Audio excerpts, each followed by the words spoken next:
60. A partir de este momento, todas las voces se unen en una sola señal. RCR presenta Conexión 750 con María Alejandra Trujillo.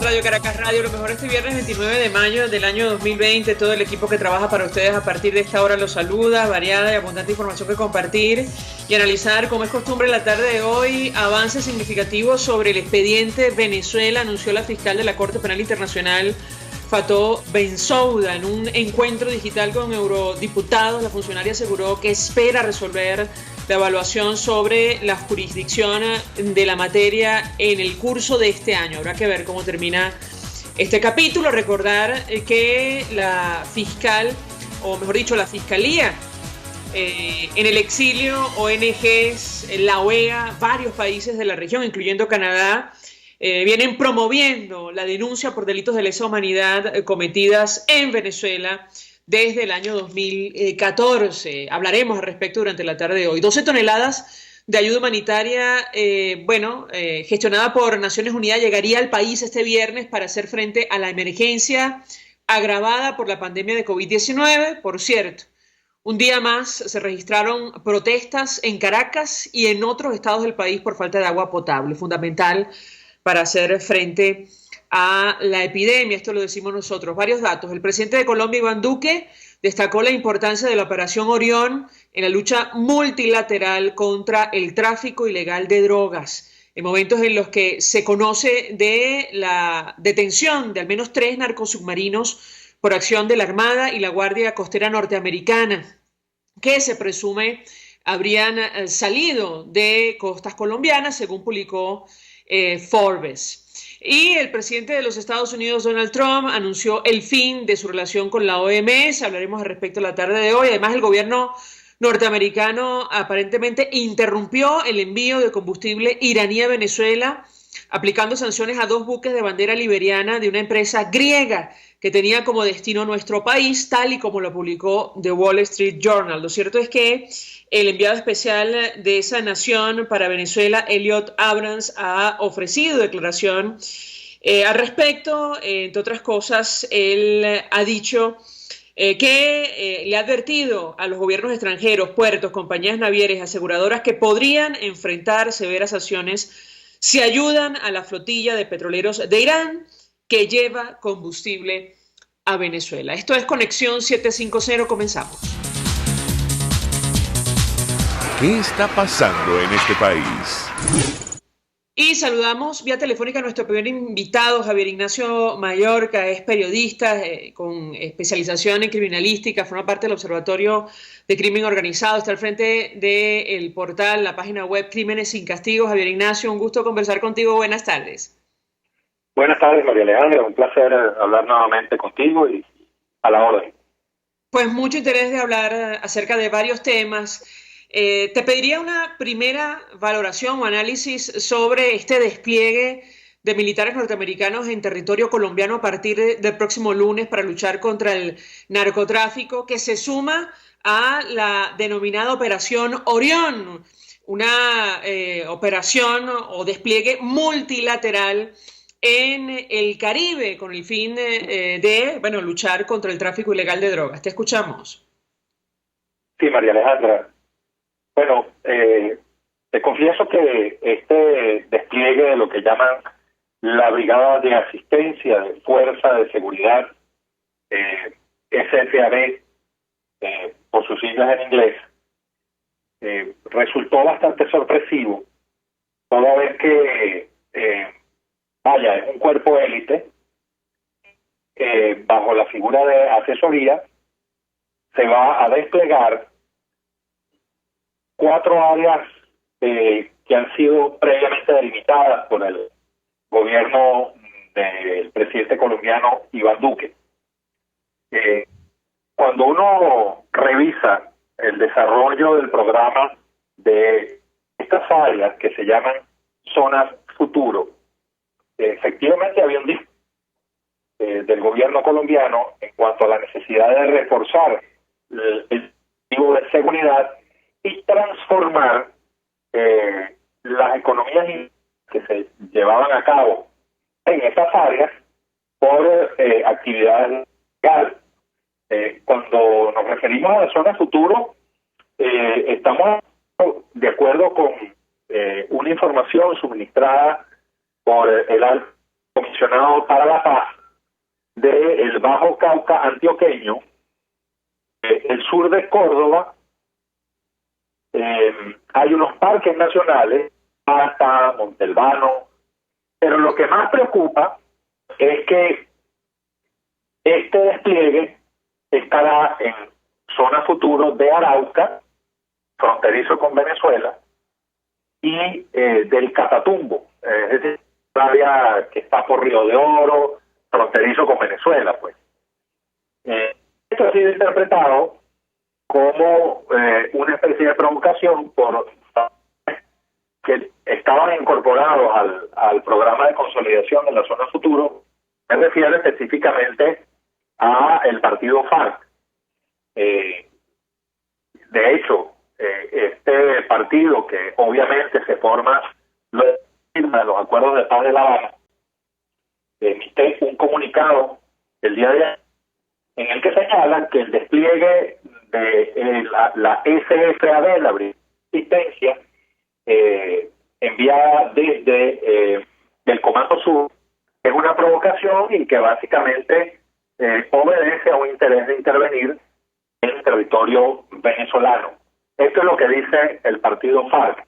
¿Y por qué ante esto? Bueno, porque estamos en un contexto, como lo decías tú inicialmente, en el que se está desarrollando un despliegue aeronaval en el Caribe, llamado Operación Orión, como tú lo referías, con el declarado de contener el paso de drogas ilícita por ese sector y también por el Pacífico Oriental.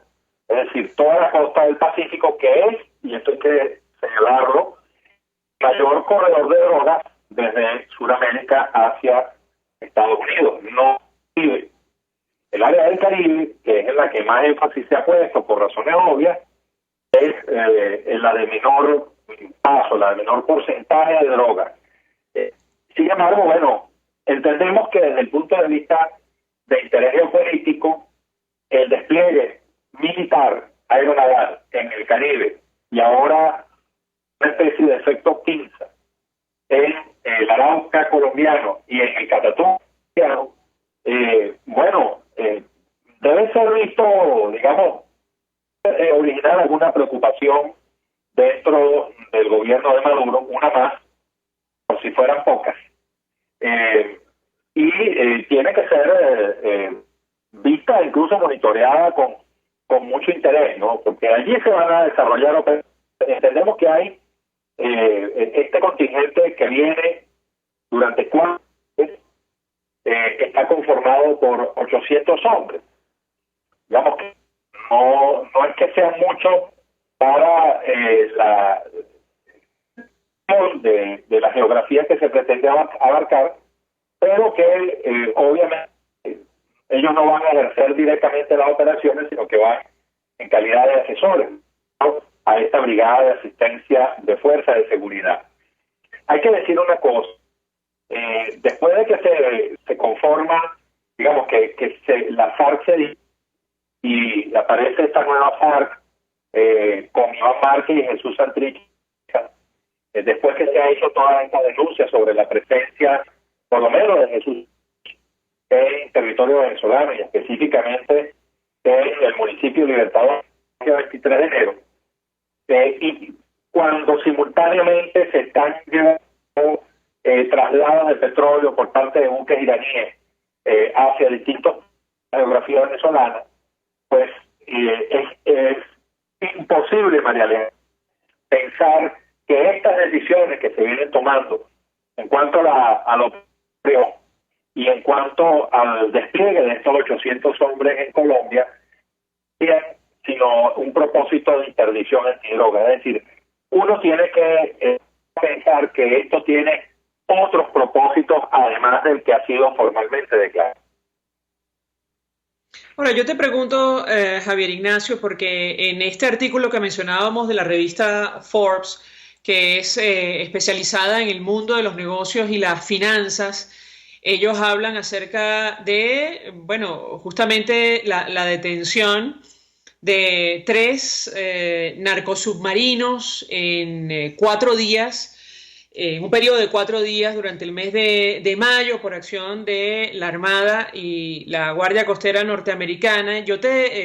Además, estamos hablando de, digamos, submarinos que pueden cargar, según dice esta nota, 1.5 toneladas de cocaína. Yo te pediría tu comentario al respecto porque al final da la impresión, independientemente de la motivación y el interés evidente que hay sobre lo que está ocurriendo en Venezuela, que este despliegue multinacional ha tenido un impacto. ¿Qué opinas tú?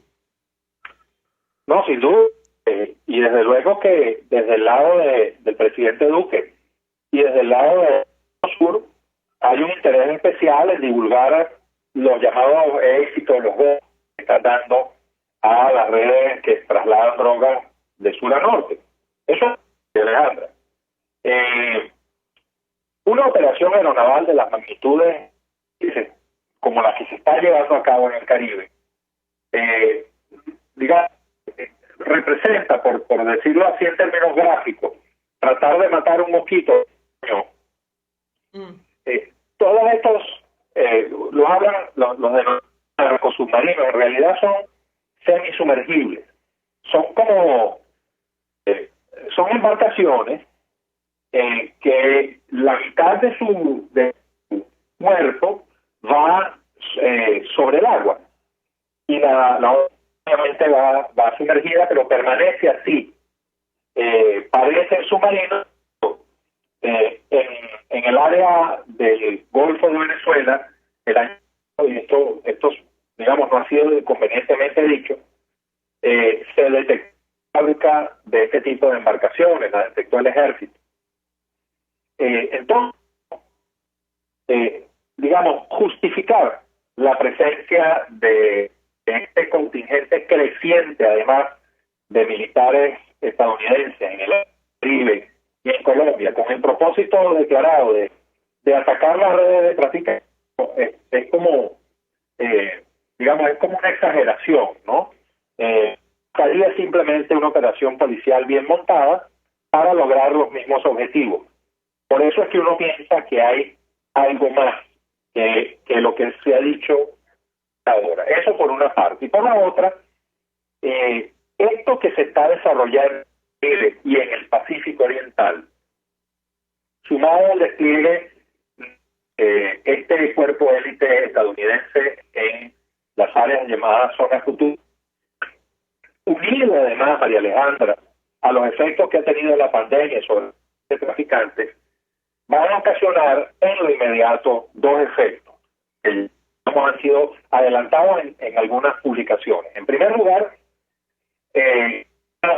acumulación de stocks de drogas en la espera de que se abran para sus traslados hacia los puntos de consumo, los puntos de producción, que son básicamente México, que es como si la droga ya estuviera en Estados Unidos, el propio estadounidense y Europa. Recordemos el alijo importante que fue detenido en costas de Galicia hace una semana.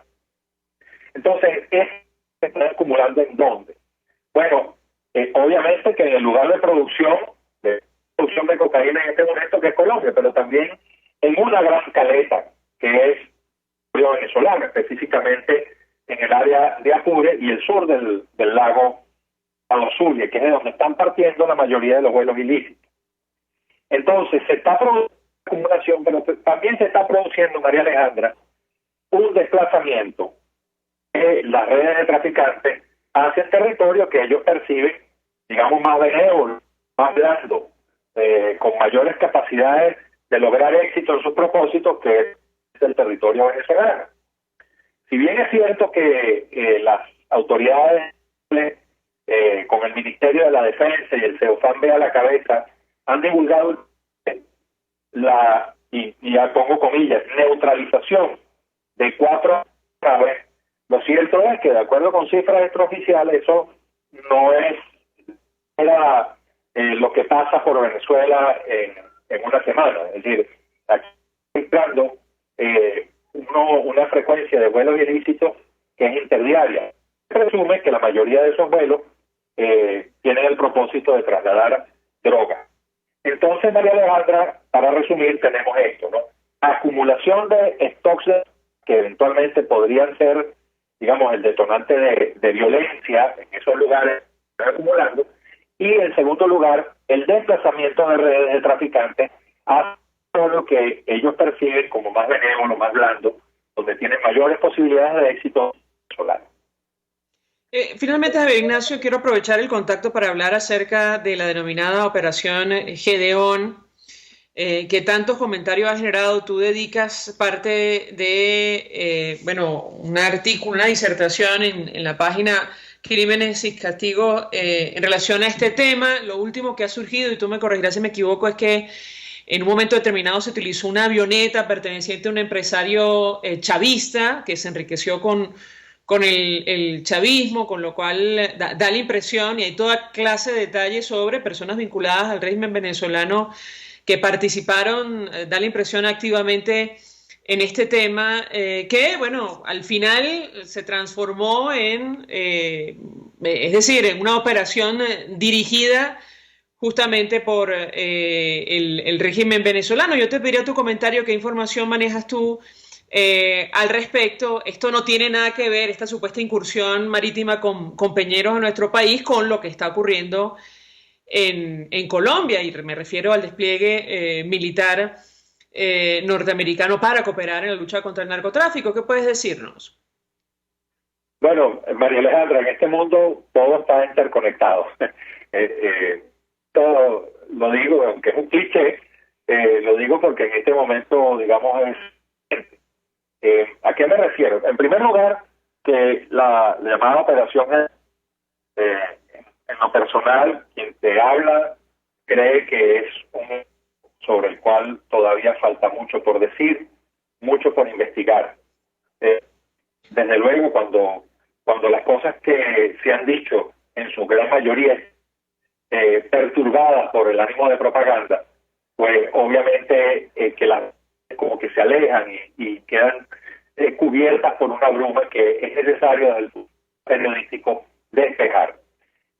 Por ende, creo que todavía hay mucho allí por indagar, María Alejandra, en primer lugar. En segundo, cuando digo que todo está afectado, es porque, de acuerdo con las informaciones que se han podido recabar de personas que estaban ligadas a la gestación de esta operación, un interés de llamar la atención del despliegue aeronáutico en el Caribe.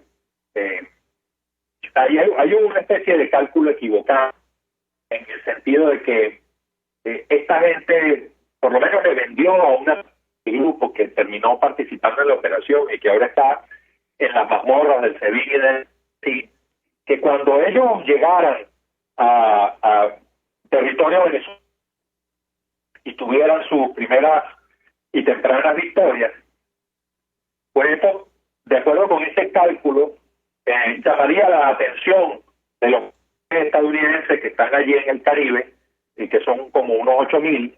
Entonces, decían ellos en ese cálculo, pues a participar, a incorporarse a la operación Gedeón. Primer error. Bueno, hubo otros mucho antes, pero este fue un error de cálculo importante que parte del diseño. Luego tú refieres algo que parece lógico, y es que en la medida en que van avanzando los días, se detectan cada vez más rastros de elementos que han estado ligados al chavismo-madurismo. Y el rastro es el dato sobre el empresario, ex directivo de Banoco, Frank, muy ligado al tema del transporte aéreo, propietario de varias aeronaves, y que, según se ha podido comprobar a través de investigación periodística, compartió un vuelo con el CEO de Silvercorp, Jordan Woodrow, en enero, es decir, cuando la operación estaba ya, digamos, en su punto culminante de diseño, que se estaban haciendo los últimos ajustes, desde Estados Unidos hacia Barranquilla, en un avión de una empresa registrada en el estado. Si la memoria no me falla, la empresa se llama Servicios Aéreos Mineros, Compañía Anónima. Entonces, ese Citation 2, efectivamente, trasladó a Goudreau y a Durán, lo que interpretado por elementos del CEDI y de la DGCIN como una complicidad, ayuda, en todo caso financiamiento de operaciones ligadas a terrorismo, eso que detienen a Durán. Sin embargo, el antecedente de la participación en otros hechos y escandalosos, como el caso del maletín de Guido Antonini Wilson, que era simplemente un traslado de fondos del régimen de Chávez a la electoral de Cristina Fernández, por allá por 2007, pues después tenemos todo este antecedente de Franklin Durán tratando que Guido Antonini no declarara ante el FBI y todas las presiones que se ejercieron allí, la operación para vigilarlo y finalmente su detención en Estados Unidos, lo cual lo llevó a él a estar en prisión 3 años y piquito. Bueno, este es Franklin Durán. Desde luego, por lo que me han dicho y que parece plausible además, es que había conocido en sus años de esplendor como oficial de la Armada al mayor general Cliver Alcalá, y que, bueno, entre digamos, exponentes del chavismo se entendían, pero que ahora, digamos, están como en el otro lado. Yo no diría que se hayan pasado directamente al lado de esto, sino que forman parte de esta tendencia creciente que se ve dentro de la Fuerza Armada y que ha sido expresada además por los militares que estaban en Cúcuta, que podría uno denominar la vía. Es decir, gente que no está ni con más, o sea, que más bien detesta, ¿no? Pero que tampoco están con Guaidó, aunque en algún momento creyeron que Guaidó podía ser una herramienta para el cambio, pero que sin embargo, con el fracaso del traslado de la ayuda desde Cúcuta a Venezuela y todo lo que ocurrió posteriormente, pues se fueron decepcionando del Parlamento y bueno, conformaron una especie de grupo aparte.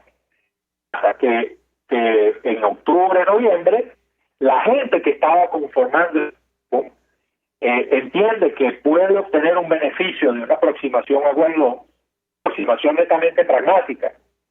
¿Por qué? Porque Guaidó podía ser el proveedor de los fondos, pero básicamente eso, no porque ellos creyeran en los dirigentes de Guaidó, ni nada de eso, ni en el plan país, nada de eso. Es simplemente ellos creen que el financiamiento necesario para una empresa de esta magnitud, como era traer a 60 hombres desde Colombia hasta Venezuela para llevar a cabo un cambio político, requería de alguna alianza de facto como esta que es el famoso contrato. Entonces, esa es la interpretación que tenemos hasta el momento, María. Pero reitero, sobre esto hay muchísimo por indagar, por escribir, por investigar. Bien. Javier Ignacio Mayorga, 1.000.000 de gracias por atendernos, acompañarnos la tarde de hoy, periodista especializado en criminalística, consultor, miembro del Observatorio Venezolano del Crimen Organizado, expresando opinión y análisis acerca del despliegue militar de efectivos norteamericanos la próxima semana en territorio colombiano, que ha generado, bueno, una amplia discusión en ese país, aunado a la operación que ya está en marcha, operación multinacional en la lucha contra el narcotráfico en el Mar Caribe. Vamos a la pausa, al regreso venimos con más.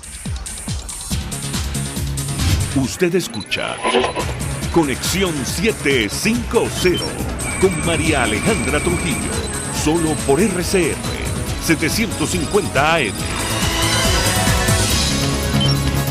Puede seguir nuestra programación a través de rcr.tv, la radio que se ve.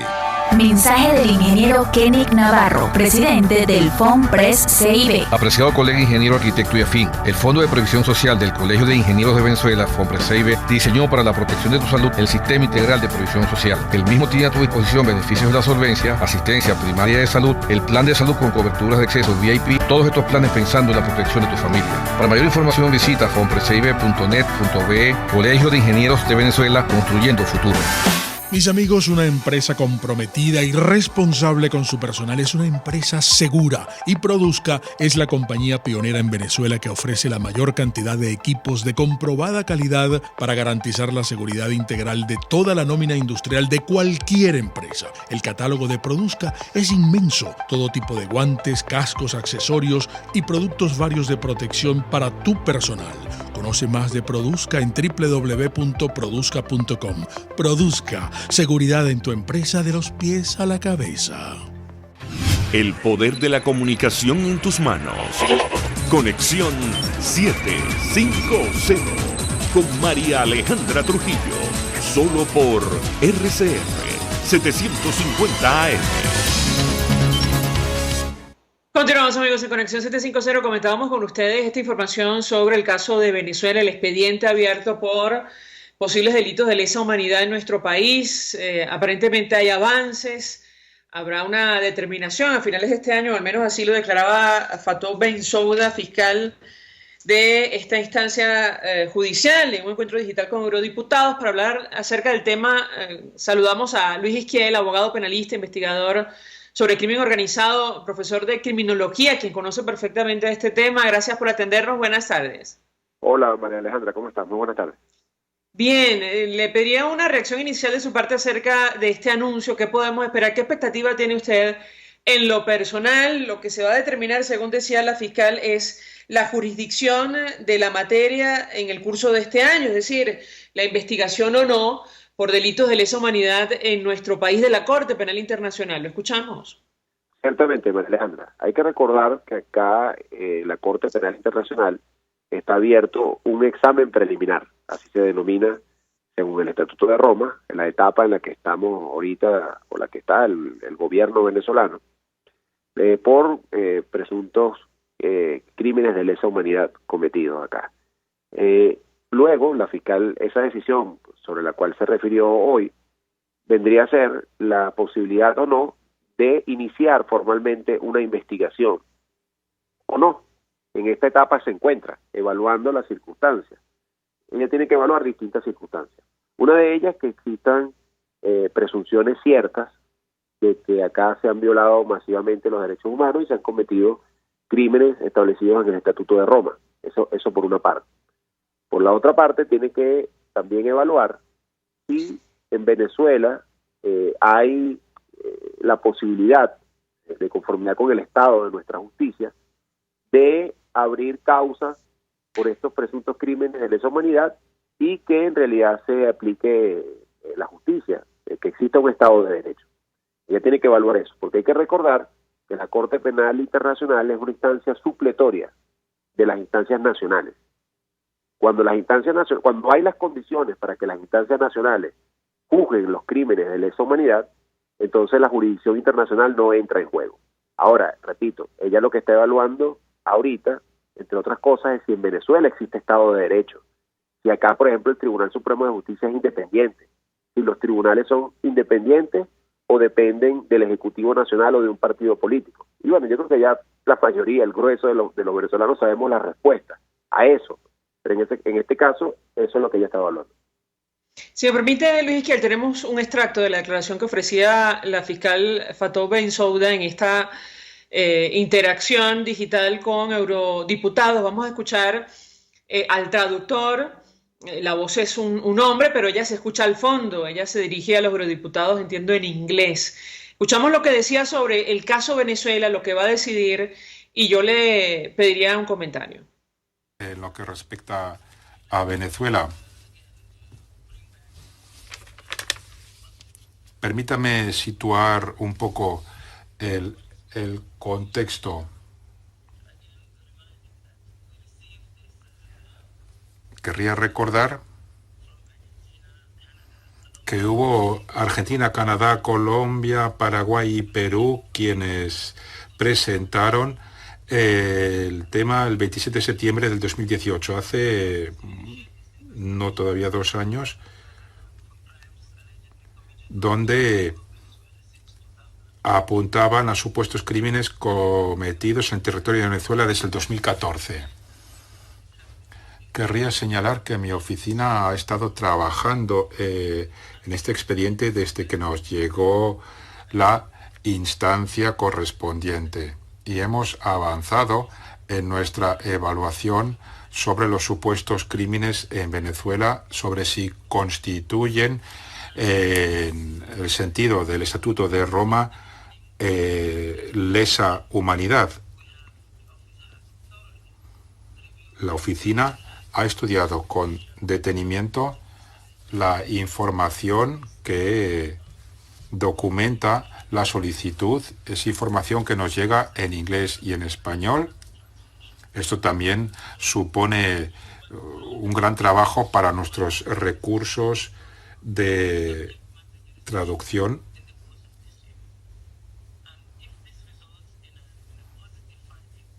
Puede haber jurisdicción este año y si hay una decisión positiva de admisibilidad,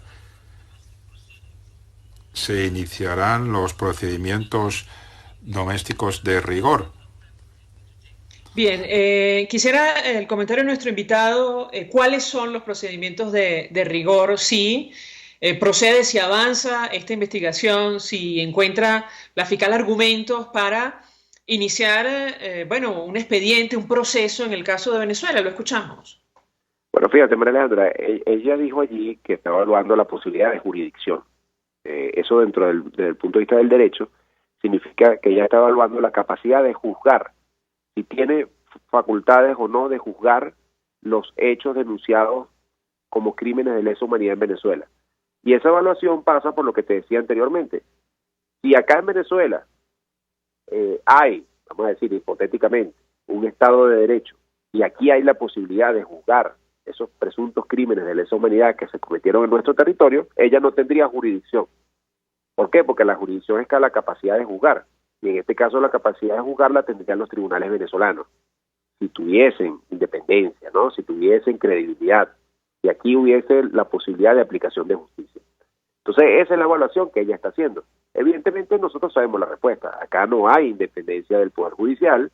Acá tenemos unas instituciones completamente secuestradas por un partido político y las instituciones del sistema de justicia trabajan para eso, para que ese proyecto de ese partido político que está en el poder se mantenga. Entonces, no hay ninguna posibilidad en Venezuela de una justicia independiente. Entonces, yo creo que allí la decisión tendría que ser clara, en el sentido de que como no hay posibilidad de juzgamiento en Venezuela por los tribunales venezolanos, ella tendría que asumir la jurisdicción.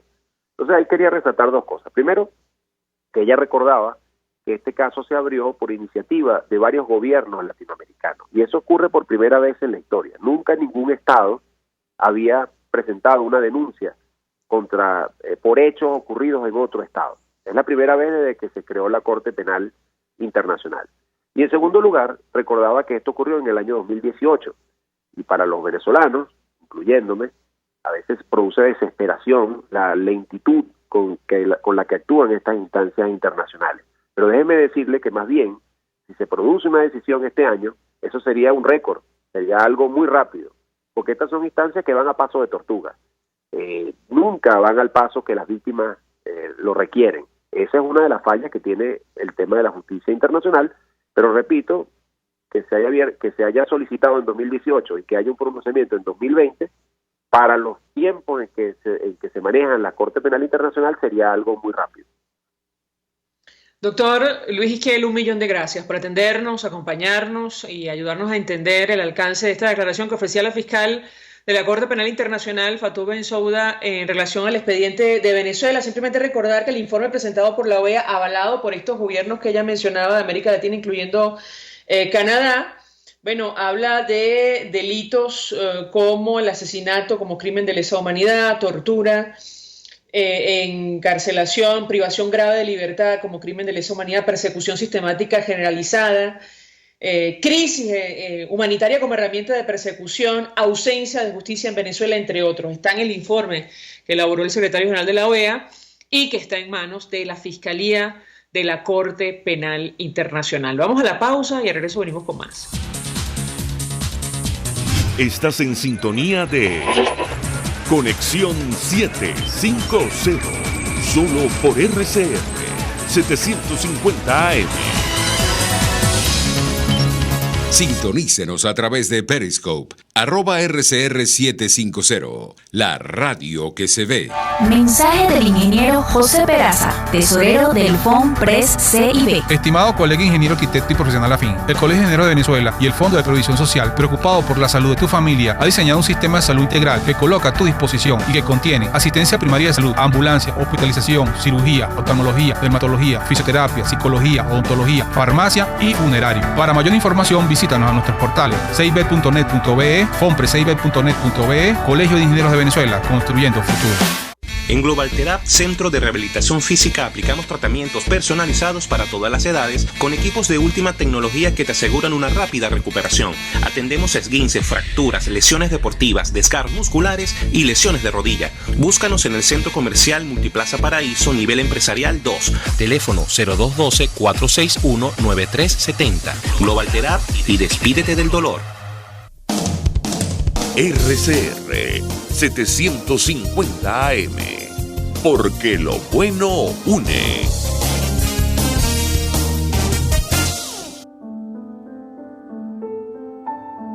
La Academia de Ciencias Físicas, Matemáticas y Naturales presenta El progreso tiene su ciencia. Hoy presentamos Jorge el Solitario, el último ejemplar de su especie. El 24 de junio de 2012, Jorge el Solitario, una tortuga gigante proveniente de la isla Pinta en las Islas Galápagos, moriría de un paro cardíaco. Este evento marcaría la extinción de su especie en vida silvestre. Jorge el Solitario fue descubierto en 1971. No se habían visto tortugas terrestres en la isla de Pinta desde 1906. Durante 2 siglos, bucaneros y barcos balleneros acabaron con ellas.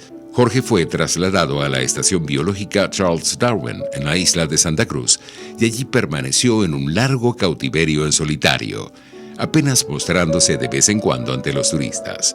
Tras varios intentos fallidos de encontrar hembras iguales a Jorge en su isla de origen, los investigadores decidieron ofrecerle hembras de otras islas, con la esperanza de que engendrara algún híbrido viable.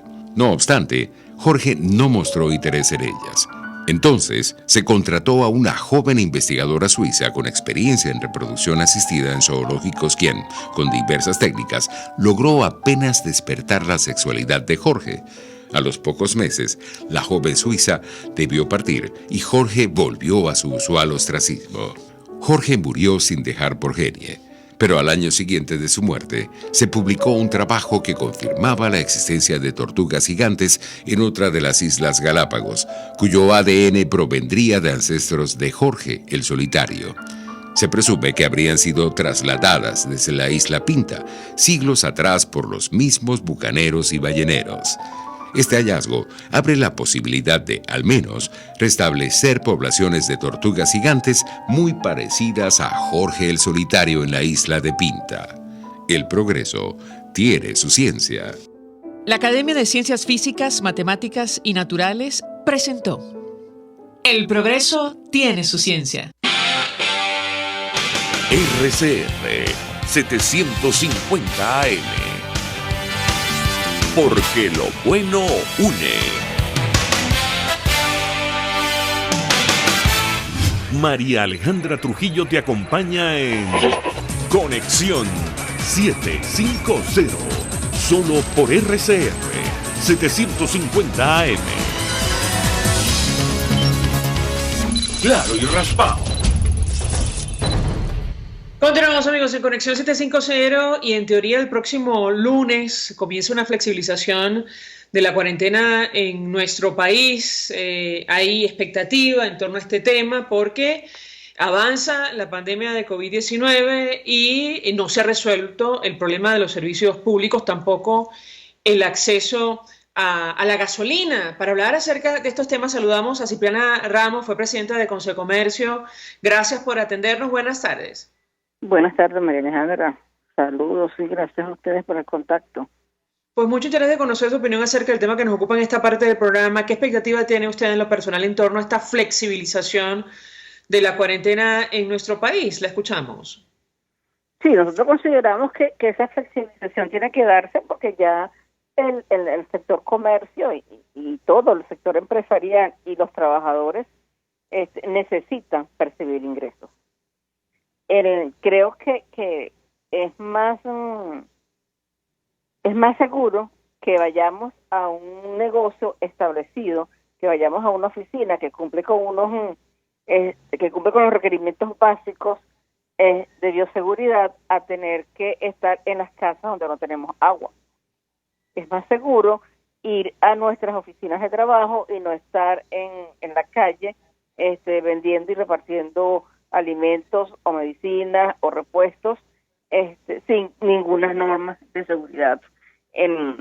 Lo que sí hay que tener muy claro es que tenemos que ser muy responsables con las normas de bioseguridad, independientemente que no tengamos conocimiento o que se distorsione la información de casos en nuestro entorno.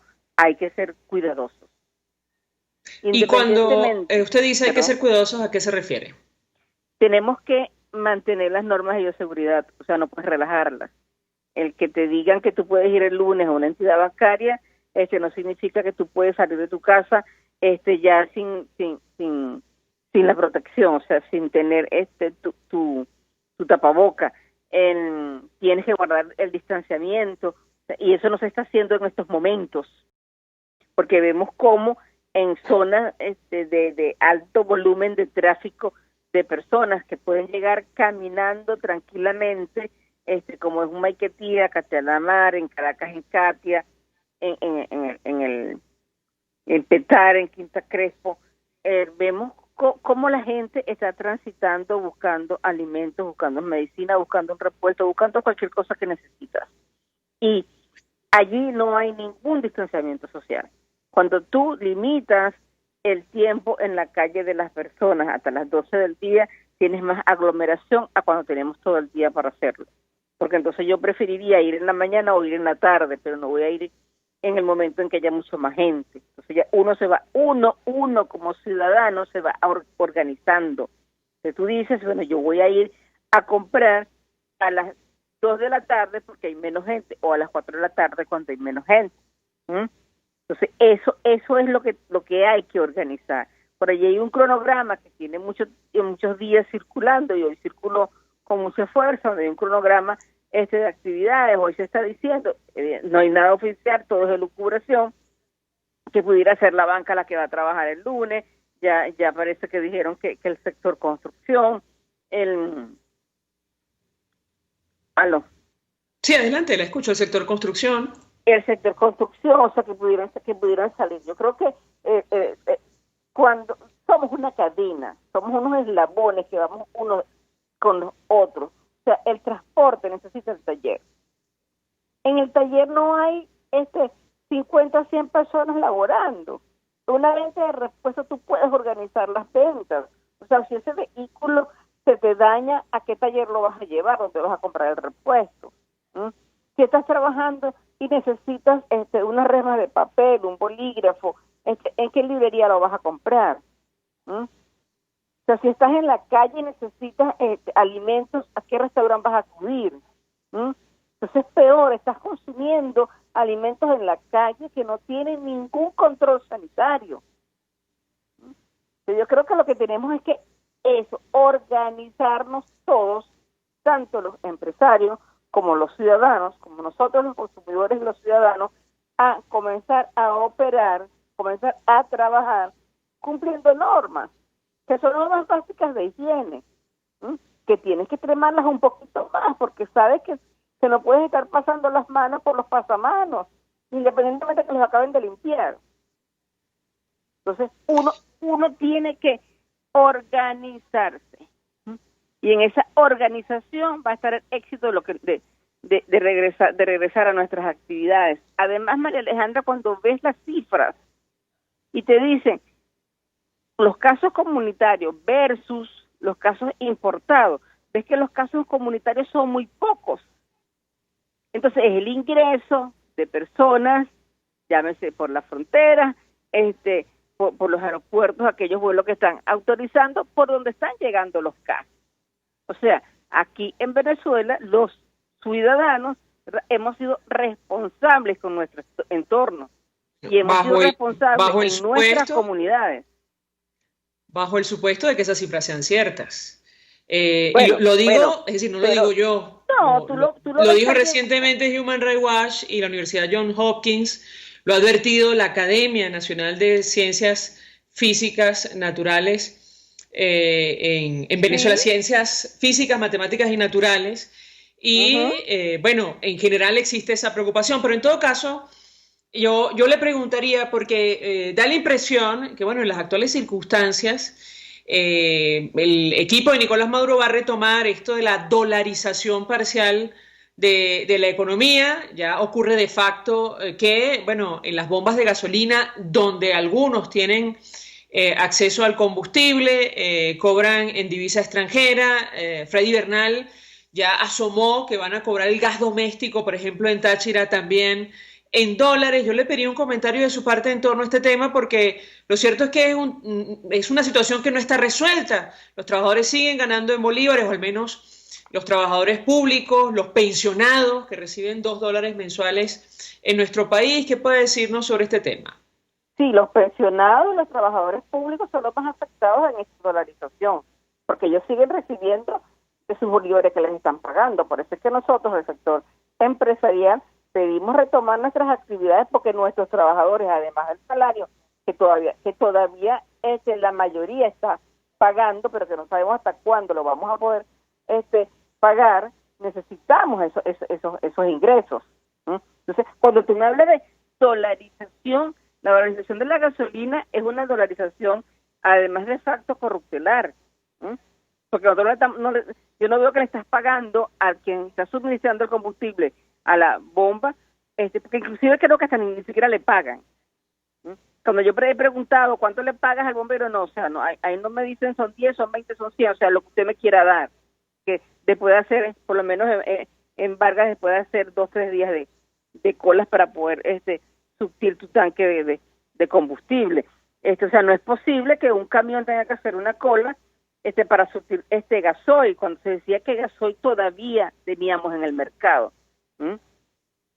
Entonces, ves cómo la discrecionalidad del funcionario una vez más ataca al ciudadano, y ataca al ciudadano porque te obligan a llevar un camión cargado cuando tú no sabes si vas o no vas. O sea, se distorsionan toda una logística portuaria cuando me dicen tienes que venir con el camión cargado, desconociendo la realidad portuaria del país. Además, el riesgo que significa tener un camión cargado en una bomba de combustible. En lo que decías antes de las cifras, si sabemos o no sabemos, bueno, por lo menos en estos momentos podemos decir que asintomáticos en nuestro entorno habremos muchos, porque los casos en el entorno son muy pocos. Ves hoy que las cifras suben, o sea, hay un pico y de repente baja. Claro, cuando no hay confianza en quien emite la información, todas estas cosas nos pasan. La academia científicamente dio una información. Esa información, bueno, Dios quiera, y no lleguemos a ese extremo, porque no sabemos que no tenemos la capacidad operativa en nuestros hospitales para hacerlo. O sea, ayer conversaba con una enfermera y me decía, bueno, es que muchísimas de nosotros no estamos yendo a trabajar porque no tenemos las condiciones. O sea, hay más condiciones en el ciudadano en la calle que de esos personal de salud en los hospitales que no tienen unos guantes ni tienen unos tapabocas para poder atender a las personas que estén llegando allí, y no con eso estoy diciendo que las personas que están llegando estén contaminadas. Aquí en Vargas han sucedido casos muy patéticos. O sea, se llevaron un autobús con 18 personas y al final ayer circularon unos audios donde ellas decían que no están contaminadas. Hay Y una enfermera me explicaba, es que bueno, las pruebas no son confiables, hay falsos positivos, hay falsos negativos, cuando hay una de las pruebas que lo que hace es diagnosticar el nivel de oxígeno en la sangre, y eso, si tú tienes una crisis asmática, te va a salir positivo, y necesariamente no tiene que ser la COVID. Entonces hay muchísima desinformación, pero lo que sí tenemos que tener muy claro los ciudadanos, y reitero, es que hay que protegerse. Y cuando tú más desconfianza le puedas tener a alguien que te dé una información, tienes que ser más precavido. Tú tienes que manejar más tu información interna y saber que de mi casa no puedo salir sin tapabocas. A mi casa no deben llegar personas que estén en la calle sin las normas de ingreso que ya han circulado muchísimo. O sea, tienes que lavarte las manos, tienes que protegerte. O sea, ese es el deber ser. Y ese deber ser tenemos que internalizarlo. ¿Por qué? Porque esto no es de un día. Y ya nos lo han dicho. O sea, sí es cierto lo que dijo la OMS, que es una pandemia. Sí es cierto que está en el mundo. Sí es cierto que realmente es un virus que ataca al ser humano. Sí es cierto que requerimos una vacuna. Si todos esos elementos son ciertos, bueno, tenemos nosotros que internalizar lo que vamos a estar con estos 2 años. O sea, que posiblemente tengamos que usar tapabocas por 2 años, por 1 año, no sabemos por cuánto tiempo. Así es. Cipriana Ramos, 1.000.000 de gracias por atendernos, acompañarnos. Es presidenta de Consecomercio, expresando opinión, análisis acerca de la flexibilización de las normas en nuestro país en medio de la cuarentena a partir del próximo lunes. Todavía efectivamente hay muchísimas dudas, pero que han generado expectativa por la necesidad de la reactivación de algunos sectores de nuestra economía que ya venía arrastrando serísimos problemas del año 2019 y le toca ahora lidiar también con la pandemia de COVID-19. Vamos a la pausa, a regreso venimos con más. Escuchamos Conexión 750, solo por RCR 750 AM. Puedes seguirnos en nuestras redes sociales. En Twitter, @RCR750, la radio que se ve. Mensaje del ingeniero José Peraza, tesorero del FONPRES CIB. Estimado colega ingeniero, arquitecto y profesional afín, el Colegio de Ingenieros de Venezuela y el Fondo de Previsión Social, preocupado por la salud de tu familia, ha diseñado un sistema de salud integral que coloca a tu disposición y que contiene asistencia primaria de salud, ambulancia, hospitalización, cirugía, oftalmología, dermatología, fisioterapia, psicología, odontología, farmacia y funerario. Para mayor información, visítanos a nuestros portales cib.net.be, fonprescib.net.be, Colegio de Ingenieros de Venezuela, construyendo futuro. Porque las oportunidades se dan una sola vez, ni lo pienses. Ávila Gallery está rematando todas sus obras con precios de locura. Pinturas, esculturas, artesanías y mucho más. Llámanos 0414-127-4060. Estamos en el lobby del Hotel Ávila de San Bernardino y en Instagram @Ávila Gallery 1 en número. Recuerda, 0414-127-4060. Ávila Gallery. Ávila Gallery, tu centro de arte moderno. Tu centro de arte moderno. El poder de la comunicación en tus manos. Conexión 750 con María Alejandra Trujillo. Solo por RCR 750 AM.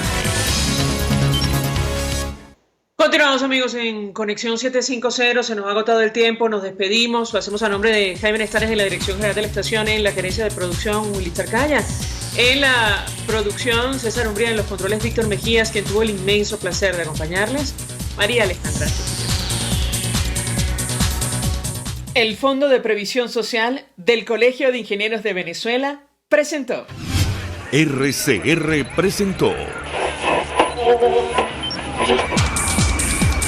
Conexión 750 con María Alejandra Trujillo, solo por RCR 750 AM.